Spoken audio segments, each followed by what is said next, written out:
बड़ी खबर दिल्ली ब्लास्ट से जुड़ी हुई है।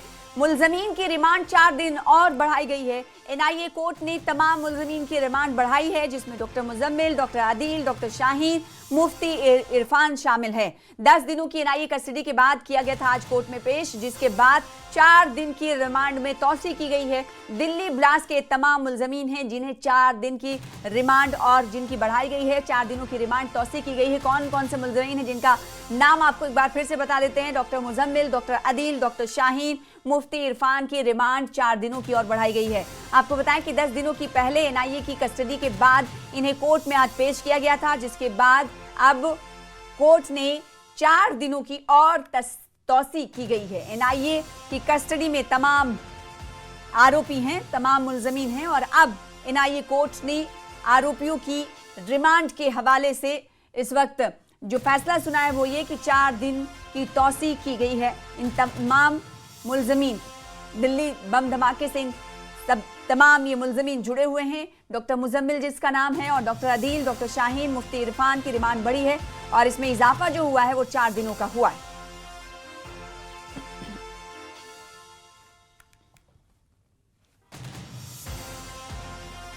श्रीनगर में होटलों, होम स्टे और हाउस बोट के खिलाफ एक्शन। श्रीनगर पुलिस ने 5 एफआईआर दर्ज की है। बड़ी खबर आपको बता रहे हैं। होम स्टे और होटल, हाउस बोट के खिलाफ ये एक्शन हुआ है। बड़ी खबर आपको श्रीनगर से दे रहे हैं, वादी कश्मीर के श्रीनगर से बड़ी खबर, जहां पर होटल्स, होम स्टे और हाउस बोट के खिलाफ एक्शन किया गया है। अब ये कार्रवाई क्यों की गई है वो आपको बताते हैं। दरअसल ये तमाम नियम की खिलाफ वर्जी करते हुए देखे गए हैं, जिसकी वजह से पुलिस ने कार्रवाई की है। इमिग्रेशन और फॉरेनर्स एक्ट के उल्लंघन पर, खिलाफ वर्जी पर यह कार्रवाई इनके खिलाफ की गई है, जिसमें होम स्टे और साथ ही साथ हाउस बोट्स के मालिकान और होटल मालिकान के खिलाफ ये कार्रवाई की गई है, जो आपको इस वक्त श्रीनगर से जुड़ी हुई खबर दे रहे हैं। दरअसल ये कार्रवाई इसलिए की गई है कि इन तमाम ने जो रूल्स बनाए गए हैं, उसूल जवाबित बनाए गए हैं, उनकी खिलाफ वर्जी की है, जिसके बाद पुलिस ने ये कार्रवाई की है। इमिग्रेशन और फॉरेनर्स एक्ट के तहत की खिलाफ वर्जी करने पर पुलिस की जानिब से एक्शन किया गया है और श्रीनगर पुलिस ने इस जिम्न में 5 एफआईआर दर्ज की।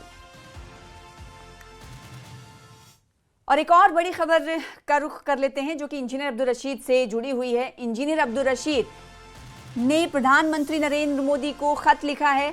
खत में सीएम और एलजी में दूरी की बात कही गई है, मतभेद की बात कही गई है। एलजी इंतजामिया और सीएमओ के बीच इस खत में लिखा गया है कि दूरी बढ़ गई है और बढ़ती दूरी से रोजमर्रा की गवर्नेंस मुतासिर हो रही है। इसका भी जिक्र खत में इंजीनियर अब्दुल रशीद की तरफ से किया गया है। अवामी इत्तेहाद पार्टी के चेयरमैन हैं इंजीनियर अब्दुल रशीद और इस वक्त मनी लॉन्ड्रिंग केस मामले में तिहाड़ जेल में बंद है, कैदोबंद की सौबतें झेल रहे हैं और बीच बीच में अक्सर बेशतर ये होता है कि वो पार्लियामेंट का भी रुख करते हैं, हिस्सा बनते हैं, जब उन्हें इजाज़त कोर्ट की तरफ से मिल जाती है। इस बीच इन्होंने इंजीनियर अब्दुल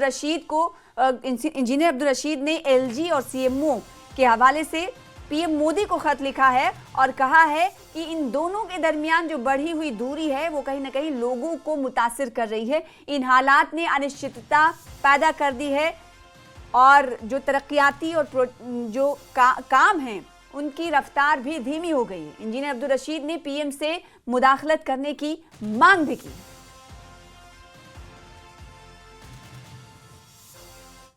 आगे बढ़ेंगे। एक और बड़ी खबर सोनम वांगचुक से जुड़ी हुई है। सॉलिसिटर जनरल ने सुप्रीम कोर्ट से वक्त मांगा है। दलील शुरू करने के लिए वक्त मांगा गया है।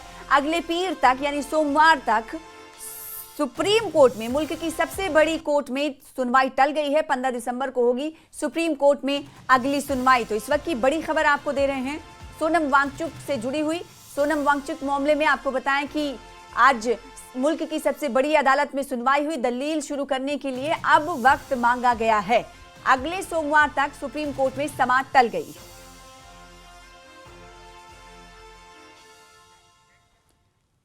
आगे बढ़ेंगे। डिप्टी सीएम सुरेंद्र चौधरी ने मीडिया के पूछे गए एक सवाल के जवाब में स्टेटहुड की बात कही। डिप्टी सीएम ने कहा कि आप रोज उमर सरकार पर सवाल उठाते हैं, लेकिन हमारे दुख को कोई नहीं पूछ रहा। जब तक स्टेटहुड का दर्जा नहीं मिलेगा तब तक काफी सवालों के जवाब कहा वो नहीं दे पाएंगे। नहीं करना है। अब आपको पता है, अब कुछ सवाल ऐसे हैं जो मैं स्टेट का डिप्टी चीफ मिनिस्टर नहीं हूँ, मैं जम्मू कश्मीर की एक यूटी का एक डिप्टी चीफ मिनिस्टर हूँ। और यूटी में आप हालात देख रहे हैं क्या है। कुछ चीज़ें मैं आपके मीडिया में नहीं कहना चाहूँगा, आप मेरे इर्द गिर्द थोड़ा सा ऑब्जर्व कर लें, आपको खुद पता चल जाएगा कि जो मूवमेंट होनी चाहिए थी पुंछ के अंदर, क्या वो मूवमेंट है। तो इसलिए आप समझ रहे हैं मैं क्या बोल रहा हूँ। तो इसलिए यहीं से आप उम्मीद लगाएं। आप रोज़ उमर साहब के ऊपर कटाक्ष करते हैं, आप लोग रोज़ उमर अब्दुल्ला की सरकार को पूछते हैं, लेकिन हमारे दुख को कोई नहीं पूछ रहा। हमारा दुख ये है कि जो चीज़ें हम करना चाहते हैं वो, जैसे आपने बंकर्स की बड़ी जेन्युइन है, क्योंकि पुंछ ने, मैंने पहले ही कहा कि पुंछ ने जो झेला है वो किसी और ने नहीं झेला। काश जो स्टूडियो में बैठ के बड़ी बड़ी बातें संदूर 2 की करते हैं, काश एक गोला उधर भी वो आके देखते, एक रात उस दिन उसमें पुंछ रह जाते या खिता पीर पंचाल के अंदर रह जाते। आपके सामने थापा साहब की डेथ हुई जो 2 दिन मेरे साथ रहा। तो इसलिए मैं आपसे यही कहूँगा कि ये डिमांडें आपकी बहुत जेन्युइन है, लेकिन जब तक स्टेट का दर्जा जम्मू कश्मीर को नहीं मिलेगा, ये यूटी की जो तोहमत हमें लगी है ये नहीं हटेगी। काफ़ी सारी चीज़ों के हम जवाब आपको नहीं दे पाएंगे। हम भी चाहते हैं आपसे डिस्कशन करें, लेकिन सवाल हमें भी आप पूरा ना पूछें, अधूरा पूछें, यूटी के मुताबिक पूछें, ये उम्मीद आपसे रखें। पुंछ में डिप्टी सीएम सुरेंद्र चौधरी ने बीजेपी पर जमकर हमला बोला और कहा कि 2014 में किए गए 15 लाख रुपए के देने के वादे के साथ साथ 2 करोड़ की नौकरी देने के वादे पर सवाल उठाए।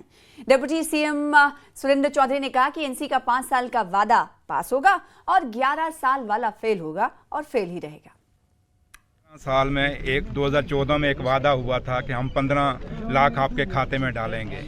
वादा हुआ था कि हम 2 करोड़ की नौकरियां देंगे। वादा तो ये भी हुआ था जो काला धन है वो हम वापस लाएंगे। तो मुझे बीजेपी वालों को थोड़ा पूछ लेना, इन तीनों, मैंने तो 3 ही गिनाई हैं, क्या ये बात उन्हें 11 साल में क्या दे दी? हमें तो 1 साल हुआ है, हमें आपने 5 साल के लिए जिता के भेजा है। जिस दिन हम 5 साल बाद आपके पास आएंगे, वादा रहा आपसे कि एक एक जो हमने लोगों के जो अपने मसले और मसाइल जो अपने मैनिफेस्टो में रखे हैं उसको पूरा करेंगे।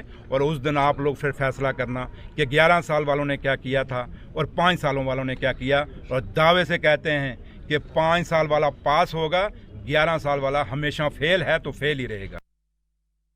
डिप्टी सीएम सुरेंद्र चौधरी ने अपने पुंछ दौरे के दौरान विभिन्न विभागों के अधिकारियों के साथ बैठक की। इस दौरान उप मुख्यमंत्री ने जिले में चल रहे विकास कार्यों की समीक्षा करते हुए अधिकारियों को विकास कार्यों में तेजी लाने और उन्हें वक्त पर पूरा करने को कहा। इस मौके पर डिप्टी सीएम ने सभी महकमे के आला एहलकारों को इस बात के अहकामात दिए कि वो एमएलएज, डीडीसी मेंबर और जो अवामी नुमाइंदे हैं उनके साथ मिलकर तरक्याती प्रोजेक्ट्स बनाएं, ताकि उमर अब्दुल्ला सरकार का तरक्याती काम का जो एम है, जो मकसद है, उसे पूरा किया जा सके। मेरे ऑनरेबल एमएलएज हैं या पीआरआईज हैं, चेयरपर्सन हैं, उनके साथ बैठ के जो भी प्रोग्राम और पॉलिसियाँ बनानी है मिलजुल के बनानी है।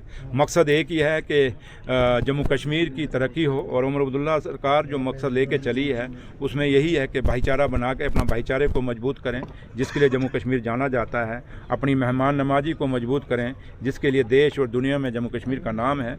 और पुंछ की धरती तो एक योद्धाओं की धरती है। ये वो धरती है जहाँ 47 से लेकर आज तक जंगें देखी और पुंछ के लोगों ने हमेशा मुकाबला किया है उन जंगों का। और जैसे पिछला आपका संदूर 1 हुआ, जब ये पाकिस्तान का गोला बारूद हम पे चला और पुंछ ने इस पर सबसे ज़्यादा, आगे नौशहरा सबसे ज़्यादा नुकसान खाता था, लेकिन इस बार पुंछ ने बहुत बड़ा नुकसान खाया। उसके बावजूद मैं शाम को जब पहुंचा तो उसमें देखने को मिला कि आज भी पुंछ के लोगों को वही चेहरे, वो खुशहाल चेहरे, वही अपना भाईचारा जो मजबूत किया हुआ उसी को मिसाल को लिए हुए चल रहे थे। और उनको हमेशा यही कोशिश रही पुंछ खिता पीर पंचाल की कि हिंदुस्तान के तिरंगे को मजबूत किया जाए।